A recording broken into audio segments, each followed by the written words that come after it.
Check this out. Man, these bags are hard to open now. It's a Happy Meal toy. What is that? It is Yoder. And a Happy Meal toy now. Trip out on this. From McDonald's. So they got that right now? They got that right now. But here's the cool thing. So, they come with little like pog things that look like laser disc things. And then you put them in here. You put them in here somehow. And then it shoots.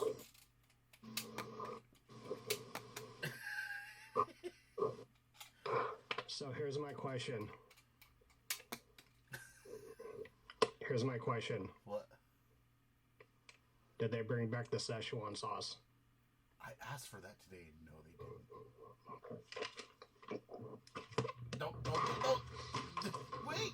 Come back. Go Freak Media. Welcome back to Go Freak Media TV. I am John the Phenomenon. And I am Lai to Chris. Oh, we have a big week in comic book review today. I have a couple of things I want to show you. This is retro. It didn't just come out, but as Chris has Cobra Commander right there, I just got the Cobra Commander pop from GameStop. Nice. Yeah. Score. And then as you can see, I got my Sideshow one that came out a couple of years ago. That one is dope. But that is so dope. That one was a pretty buck. Mine was about $20, so yeah, let's not talk about how much I paid for it back then. Ugh. Horrible. Next thing to review is a Black Series toy that just came out. This is one of the elite squads from the Bad Batch, and supposedly you can only get this character from GameStop, but that wasn't where I got it from. Crazy. But yeah, that's the elite squad trooper from the Bad Batch. And I got another Black Series figure. Ventress. I got Ventress. This is the first one that came out for the Black Series. It's pretty. I said I wasn't gonna keep going with the Black Series because of the way they did the box, but you know what? It's the first Ventress. Ventress is dope. She's like one of my favorite Padawan Sith. I don't know what they would call it. To the fact that you bought two in 1 week. Right. Good job. Yeah, I know. I showed this as a spoiler. That is Krang. They just came out with Krang. This is a big boy. Oh, wow. Yep. Now, what is that an exclusive from? Entertainment Earth. Yep. Entertainment Earth. This is a limited edition. And there's some people trying to sell it for $60 already. Freaking, yeah, I know. Ridiculous, right? And that's why we do it, because we love these things. I can't wait to see how your room's going to be by next week. I gotta get someone was yelling at me today about that, so yeah. Anyways, let's move on to comics before Moving on. Moving on. The next Batman, Second Son, #1. Yeah, so this is a 4-parter miniseries. Basically, this is based on the next Batman from the future state, Jace. I'm drawing a blank. Jace Fox, son of Lucius Fox. Right, so you got the whole Fox family on the front cover. There's Foxes being Batman. Yep. So, basically, what this miniseries is that this is now the origin story, and it shows how Jace became the next Batman. And then, just like with every other superhero that has family, he has family problems. Right. And this is not connected to Future State. It's not connected to Infinite Frontier. It's just its own thing. No, it is connected To Future State or Infinite Frontier. Mm-hmm. Oh, it doesn't have it on the cover. You know how it usually says, yeah. It doesn't say No, it's all connected. They're getting ready to put this guy in the spotlight for Infinite Frontier. Awesome. And that is Jace Fox. And he is the next Batman, the second son. Awesome. Magic the Gathering #1 from Boom Entertainment. I got it because the cover's cool. Just kidding. No, okay. Yeah. Explain. Why did you get the purple cover? Because you never know. Might run into an artist. They might be able to draw on it for me. You know, you never know. That's the reason why I do get some of those. I haven't played Magic in forever. Shout out to Chris Jericho. But this is this book is written by Jed Mackey. He did Marvel's Black Cat. The story is based off of planeswalkers and them getting into some trouble.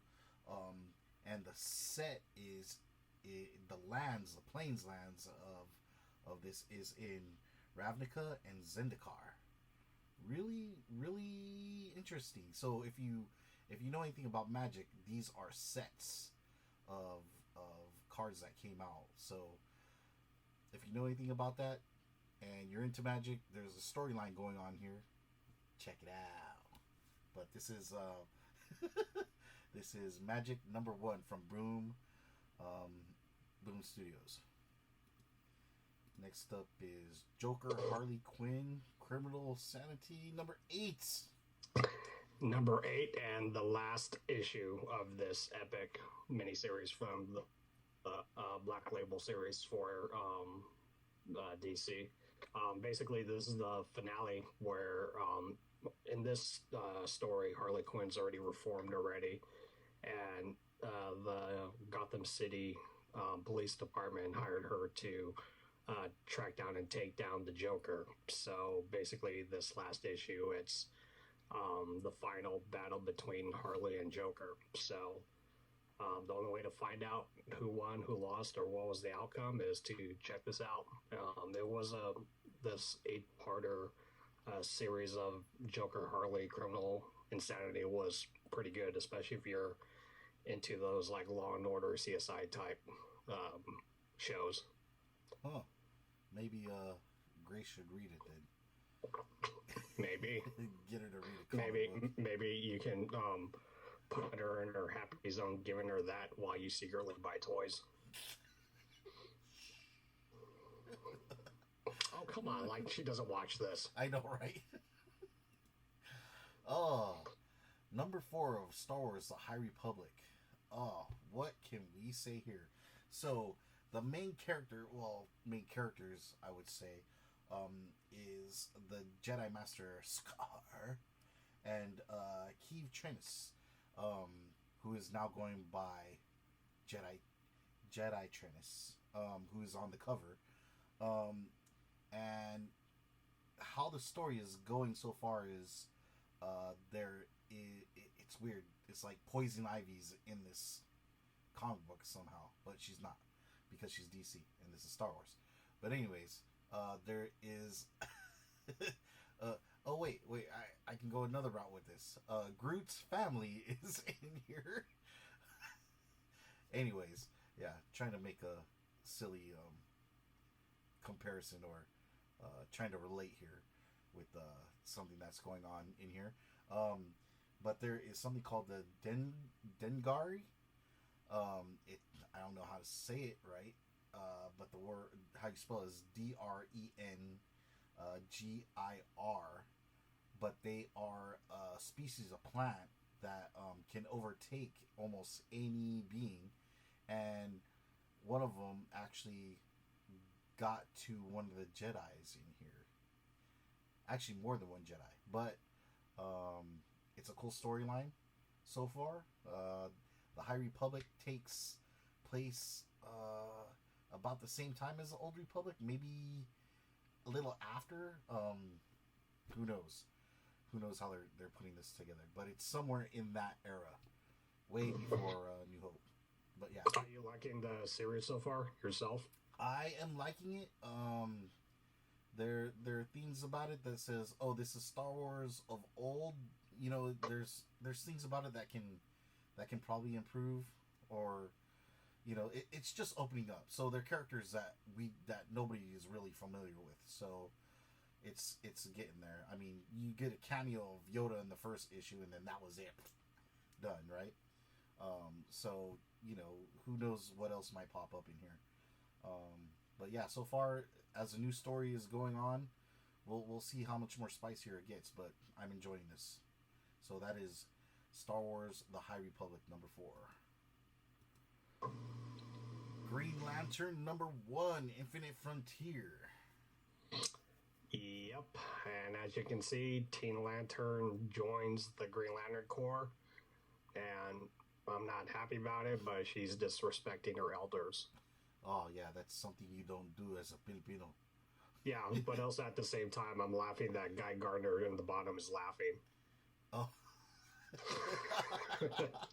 Yeah, I didn't notice that. He's the only one laughing. Yeah. So basically, the main character in this series for now is John Stewart, Green Lantern on here. Hal Jordan's somewhere in the other galaxy doing a mission. So John Stewart is forming his own team of the Green Lantern Corps, and as you can see, Teen Lantern's one of the new members on here. I'm going to be honest with you. Teen Lantern annoys me. But I'll give it a shot. Yeah, this is Green Lantern #1, Infinite Frontier with Teen Lantern. Next up is Nocterra. So, this is #2. This is a really fun-filled book. This is an image book. You get something different. This one actually kind of gives more of a story to know that you think like it was just like beings or whatever that were coming out as things that create the darkness and eat up the light, and I don't know, it just gave a new twist on things, so it made it seem like it was very vampiric, zombie weirdness, monstery, but now we kind of have an arch enemy in here. Gotta read it. It's dope. I think I'm gonna keep sticking with this one. There have been ones we've had read in the past I didn't really stick with, like I won't say the name. Anyways, check this out. This is the variant cover. It's a good read. I like the cover. Get it? Check it out. Next up is Crime Syndicate #2. This is Future State 2, right? Or not Future State, Infinite Frontier. No. No. Wow. No. Wow. No, this is Earth 2. Earth 2. I think. Okay. Yeah, so as you can see in the cover over here, it's Superwoman, Donna Troy, versus Ultraman. And the cool thing I like about her lasso, it's barbed wire lasso. Ooh. So, basically, you know, with this miniseries, it's a retelling story on how the crime syndicate was formed. On here, if you read the last issue, certain starfish aliens came and invaded, Earth 2. So I wonder what starfish you're talking about. I wonder. Oh, not a chocolate starfish.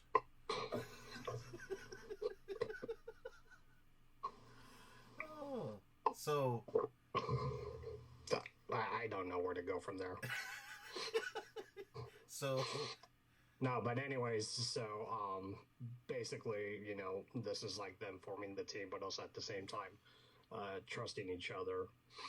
There's a backstory, just like with the first issue of Crime Syndicate, there was an origin story of Ultraman. Here on issue number 2, it's an origin story of Owlman. Huh. Right on.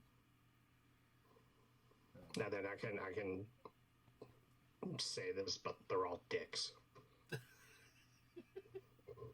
Right on. This is not PG-13. This is whatever. This one. You can comment. You can like. You can subscribe on this one. So fuck it. Okay, we're going there. I mean, you're the one that said chocolate starfish, so yeah, exactly. You have to know what that is to know what that is, though. Next up is Marvel's Excalibur number 20. As you can see, there's Captain Britain, Rogue, and Psylocke. Captain Britain, though, is Betsy Braddock, right?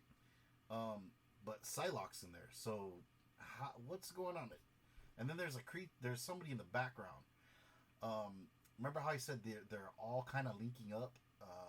X Factor, Excalibur, with a certain entity or whatever coming out. Come to find out, it's not the same thing. They are separate. They are separate. Separate mutants, I would say. In the Excalibur, anyways, that character that you're seeing in the background is Malice, and she's able to take over people's minds, but she doesn't have a body, which is weird. So she's kind of like best way to say is Jericho from Teen Titans, but without the body.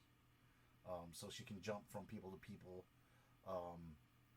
and they find a way to help her, I guess you would say.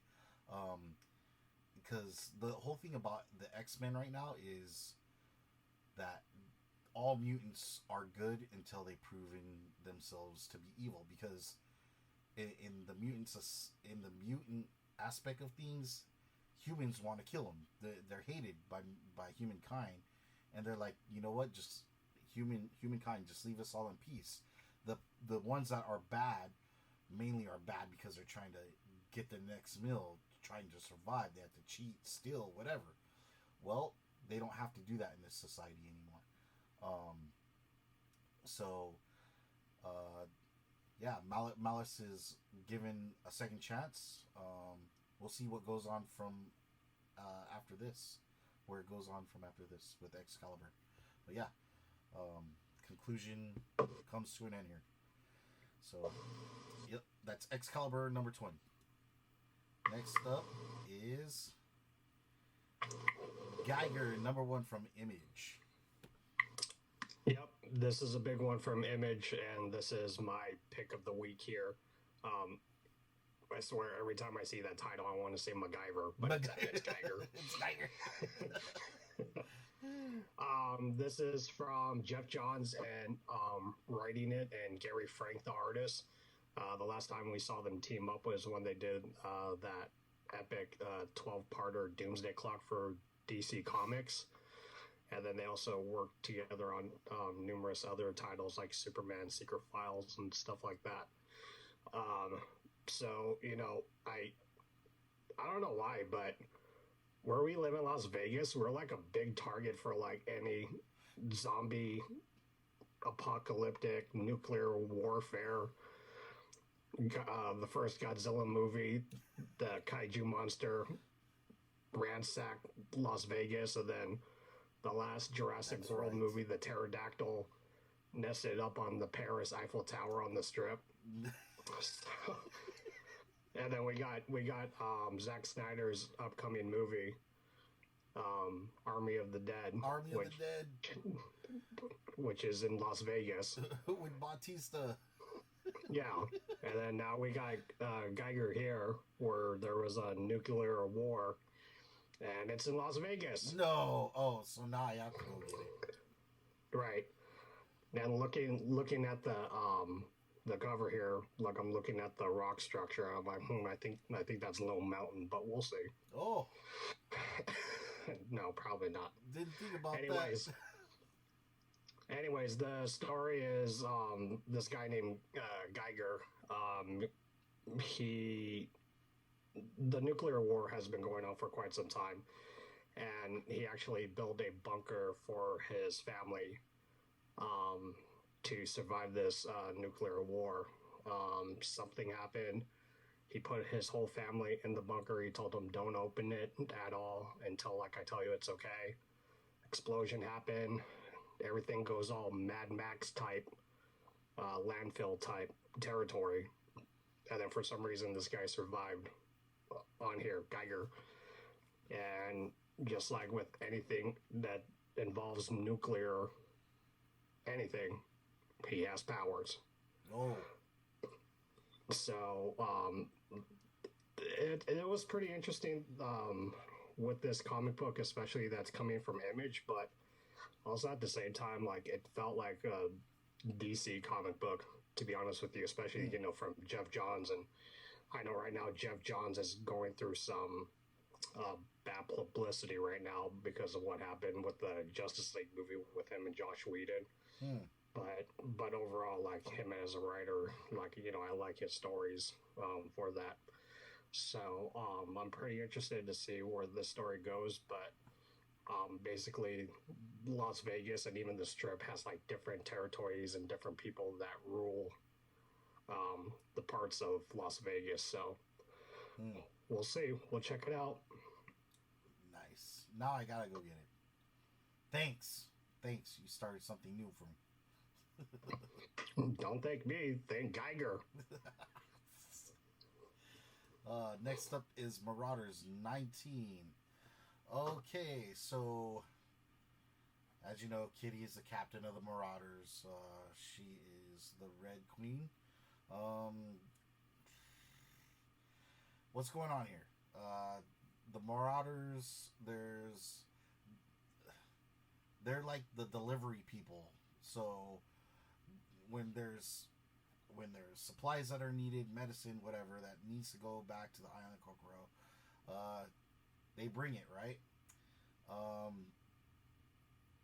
In this issue, there is it's a place called Mandrapool, and it became a mutant haven outside of the island, the mutant island, and lo and behold, there are people that don't want mutants there, and the Reavers come, just like in the last episode. In this one, we get to find out how they're made, and come to find out, the Marauders are kind of responsible. But the Marauders get taken care of, and in the end, or the Reavers got taken care of. In the end, they take over Mandrapool again, and all is well for now. So that's that in Marauders number 19. For now. And check it out. But yep, that's it on my end. You got anything else? Oh yes, that thing you showed me earlier today about Lucy Liu. What is going on with Lucy Liu? So Lucy Liu has officially been cast as the main villain, or one of the main villains, in the next Shazam movie, because we can't say Captain Marvel. Right. So the Shazam 2 movie, Lucy Liu has been officially cast as the villain Calypso.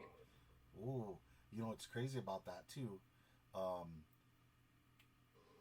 The Rock is still filming Black Adam. Maybe she can pull off a cameo there. Yeah, I mean, with this Black Adam, that's going to intertwine with the Shazam movie. Yeah. To the fact that, they'll have their epic battle between them two.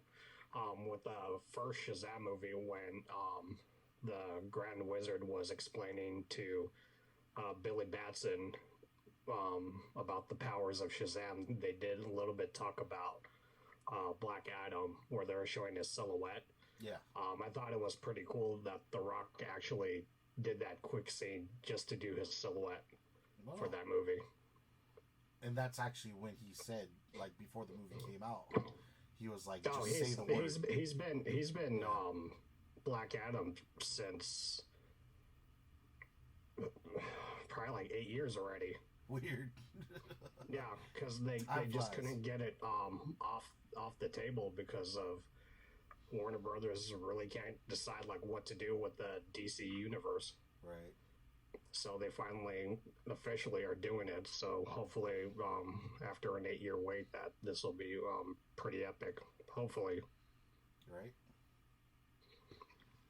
And speaking of The Rock, I watched WrestleMania this past weekend. Yeah. Two-night event. It was pretty cool to finally see a crowd. Within WrestleMania. They almost canceled it even. That was crazy. Yeah, because of the weather. Yeah. While that was going, before they were canceling it, Versus had their show, and they had an epic boss battle. That was so fun to watch. Yeah, no, I caught it on Facebook Live. That was pretty cool. Yeah. I'm glad you liked it. I'm glad everybody got to see that. Whoever got to see it. Thanks for checking it out. But yeah, Versus Pro Wrestling does appreciate that. But yep, that's it on my end, sir. What about you? I am good. Cool. I am John the Phenomenon. And I am Y2 Chris. Thanks for watching Go Freak Media TV. Like, subscribe, comment, follow us on Facebook, Instagram, Twitter. You know what to do. Yeah. So, thanks for watching, guys. Have a good night. Go Freak Media.